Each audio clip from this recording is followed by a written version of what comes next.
No diagnóstico da brucelose animal, a gente deve levar em consideração a sintomatologia clínica apresentada pelas várias espécies animais, claro, e o diagnóstico epidemiológico, baseado no histórico do rebanho.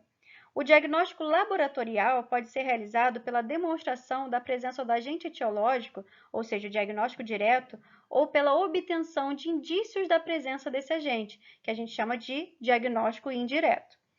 Além disso, a presença do agente etiológico pode ser constatada por isolamento e identificação, demonstração direta do agente ou pesquisa de ácido nucleico, enquanto os métodos indiretos de diagnóstico baseiam-se principalmente na pesquisa de anticorpos específicos contra o agente, havendo também testes alérgicos e testes que pesquisam a reação imune celular in vitro.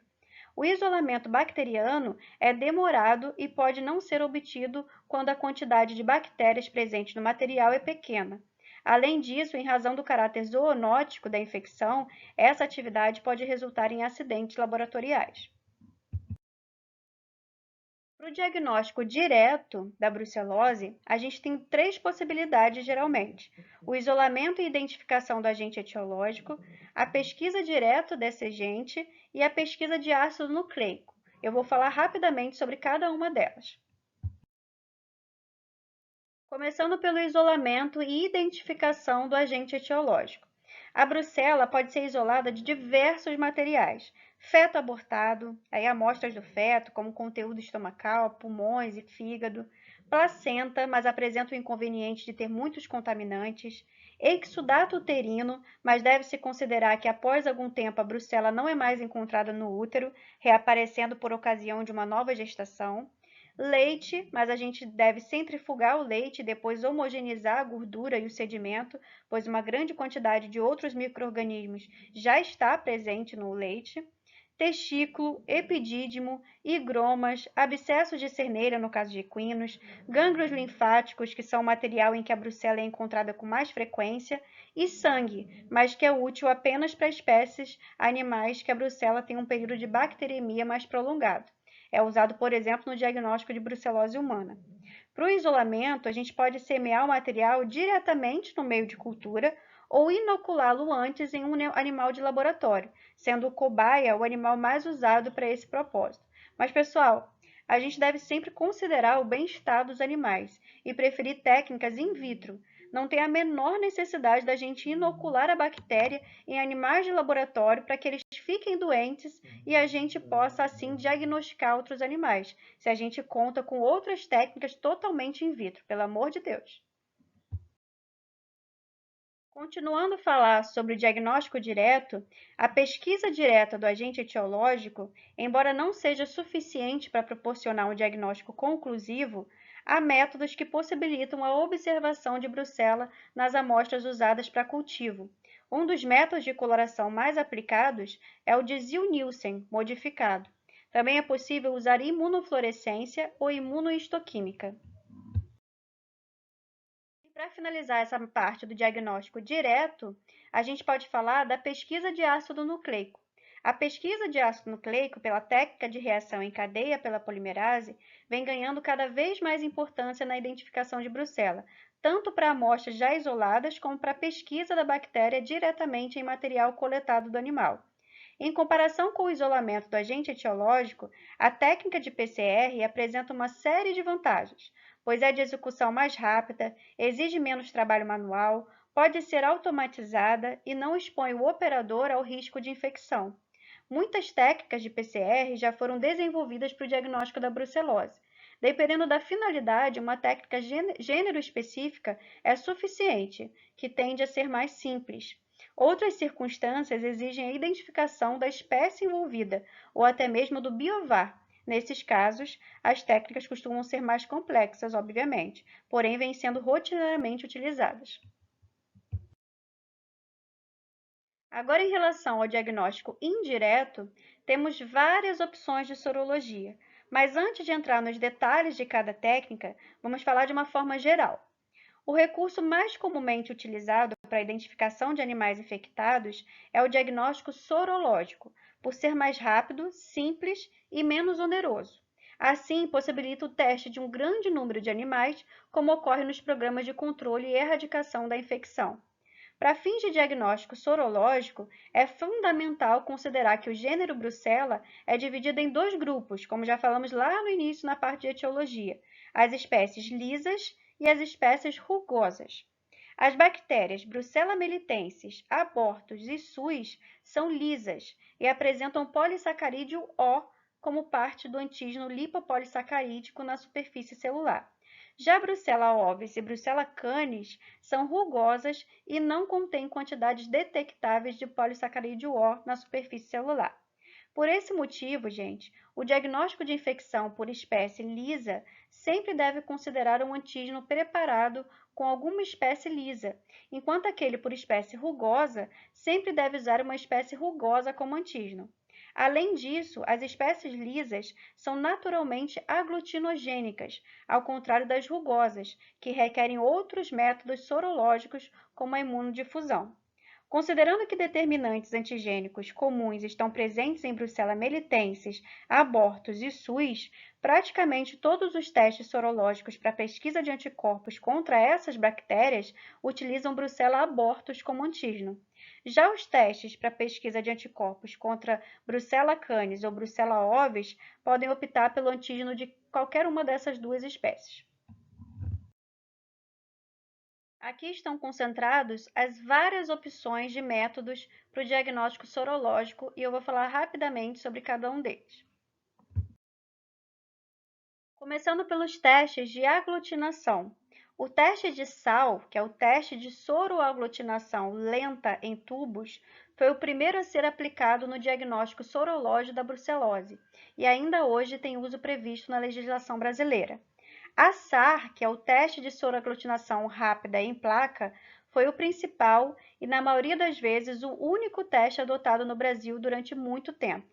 No entanto, com a deflagração do Programa Nacional de Controle e Erradicação da Brucelose e da Tuberculose Animal, bovina e bubalina, pelo MAPA, ele deixou de ser utilizado. Os testes de aglutinação estão sujeitos a reações falso-positivas, o que lhes confere baixa especificidade. Por isso, esses testes sofreram diversas modificações. Dessas modificações, as mais significativas são o antígeno acidificado, a precipitação por Rivanol e o teste de 2-mercaptoetanol, que eu vou descrever agora. Das técnicas com antígeno acidificado, a mais usada é o teste da rosa bengala, reconhecida pela legislação brasileira como prova do antígeno acidificado tamponado, ou seja, AAT. É um teste simples, rápido e barato, sendo usado na triagem, embora possam ocorrer reações falso negativas. O Rivanol provoca a precipitação de glicoproteínas de elevado peso molecular e, consequentemente, da IgM. Ainda sobre as possibilidades de testes de aglutinação, os agentes redutores, como é o caso do 2-mercaptoetanol, diminuem as pontes disulfídricas das moléculas de IgM, transformando-as em unidades monoméricas, o que reduz sua capacidade de aglutinação. Esse recurso aumenta a especificidade do teste, mas pode provocar reações falso-negativas, uma vez que as moléculas de IgG também apresentam pontes disulfídricas e podem ser reduzidas a ponto de não haver aglutinação. Além disso, o teste de 2-mercaptoetanol pode falhar na detecção de infecções recentes, pois a IgM é a primeira classe de imunoglobulinas a surgir em resposta à infecção. Esse recurso é usado principalmente como teste confirmatório. E muito cuidado, pois o mercaptoetanol é tóxico e deve ser usado apenas em locais apropriados, como sob a proteção de cabines de fluxo laminar ou de exaustão. Outra prova de aglutinação é o teste do anel em leite, que é uma adaptação usando mistura de leite e célula total de Brucella, corada com hematoxicilina. Se houver anticorpos no leite, uma parte será ligada aos glóbulos de gordura via fração fixadora de complemento dos anticorpos. Esses anticorpos se ligam então ao antígeno e, como os glóbulos de gordura se localizam na superfície do leite, formam-se então um anel da cor azul no topo da coluna do leite. Se não houver anticorpos, a camada de gordura do leite não apresentará essa cor. A finalidade do teste é detectar rebanhos infectados, não tendo valor como diagnóstico individual. Ao identificar um rebanho infectado, os animais devem ser testados individualmente pela pesquisa de anticorpos no soro sanguíneo mesmo.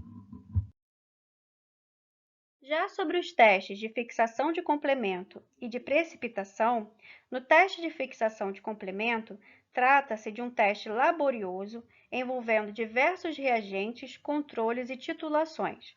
Apesar disso, foi usado como teste confirmatório em diversos programas bem-sucedidos de erradicação da brucelose.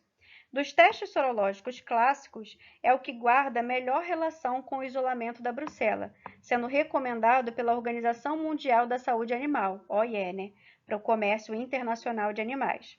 Quanto aos testes de precipitação, testes de imunodifusão já foram avaliados em bovinos para diferenciar os anticorpos resultantes de infecção daqueles decorrentes de vacinação, mas a sensibilidade não é elevada o suficiente para que elas sejam aplicadas em larga escala.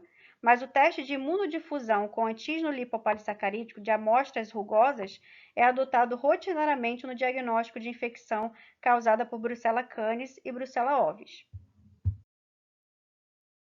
Várias técnicas de radioimunoensaio já foram desenvolvidas no diagnóstico da brucelose, porém seu uso é restrito em virtude dos riscos envolvidos no emprego de radioisótopos.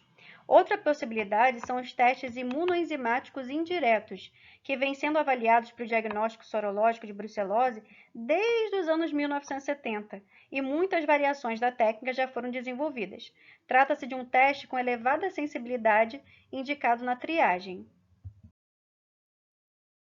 Sobre o teste imunoenzimático competitivo, ele foi desenvolvido para diferenciar anticorpos vacinais de anticorpos provocados pela infecção. O fundamento seria de que a vacina induz anticorpos de menor afinidade, em virtude do tempo de exposição mais curto ao antígeno vacinal em comparação com a infecção de campo, em que o antígeno persiste, resultando em anticorpos de maior afinidade. Assim, um anticorpo de competição poderia inibir a ligação de anticorpos vacinais, mas não de anticorpos da infecção por amostras de campo. É um teste bastante específico, recomendado no diagnóstico confirmatório.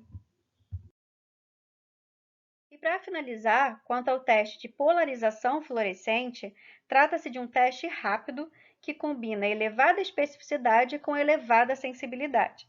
Esse teste, gente, já foi avaliado para o diagnóstico em diversas espécies animais, sempre com bons resultados, podendo ser realizado com soro sanguíneo, plasma ou leite.